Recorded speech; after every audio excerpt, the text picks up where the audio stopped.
Hello, my name is Dinda Dwiyandari. I am a master student of Tourism and Hospitality Management at University of Angers, France.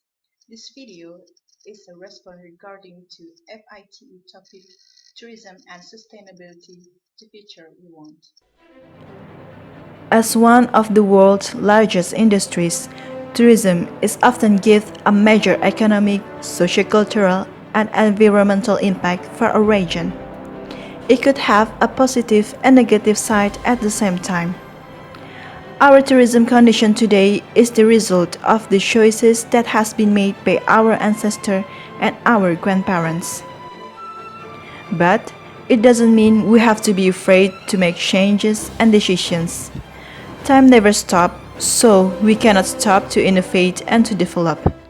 Therefore, we need to be visionary, make a tourism plan that can be applicable and adaptable for the future, environmental friendly, and can preserve the local communities. Let's take a look at an example in Misol Island in Indonesia. Misol is one of the four major islands in the Raja Ampat Islands in West Papua. The sea gardens of Raja Ampat hold 75% of all known species of corals and ornamental fish in the world, regular sightings of sharks and mantas, and boasts the highest level of marine biodiversity on the planet. Sadly, the locals that are mostly work as fishermen didn't aware about the beauty of marine biodiversity in that area. Sharks become the target by the local fishermen because of the high price and demand of shark fins. Not only that, they used bomb, cyanide, and potassium borate that damaged the reefs without knowing the consequences. The lack of information made them didn't know that they were not only harm the environment but also the future. Started from the idea of creating a conservation center, an eco-resort in Misol Island now has given a big contribution in tourism industry in Raja Ampat. In 2005, the founder, which is an expatriate investor, signed a contract with the local village for the exclusive right of use of 425 square kilometers of sea surrounding the resort island to make a no-take zone that patrolled by the local ranger. Together with shark savers, they were able to persuade the head of Raja Ampat to establish sharks and mantas sanctuary. They educate the locals that sharks and mantas are worth so much more alive than that to the people of Raja Ampat. They also made a reef restoration project that involving the local people. Not only care about the marine biodiversity, they also made several projects for the local communities, such as constructed a kindergarten in a nearby village, created a dive training program for the local staff so that someday they can be the local diving guide, supporting libraries and the local school, and they currently pay monthly wage for 6 local teachers as a school teacher sponsorship program.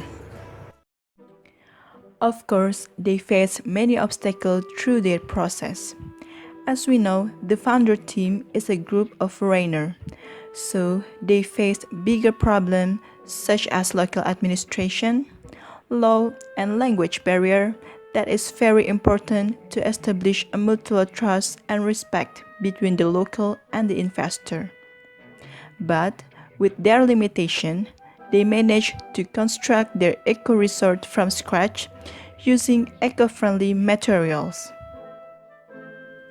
From that example, this eco-resort has succeeded in developing itself around the concept of sustainable tourism in a remote area that gives a lot of positive impact for environment and the local community. But there is also a gap. This natural attraction has a promising financial value. The location is hardly accessible, but tourists still want to come to escape their daily life and experiencing the last heavens in a spoiled nature. Of course, they are willing to pay high rates, and this price range is only reachable for a certain class of tourists.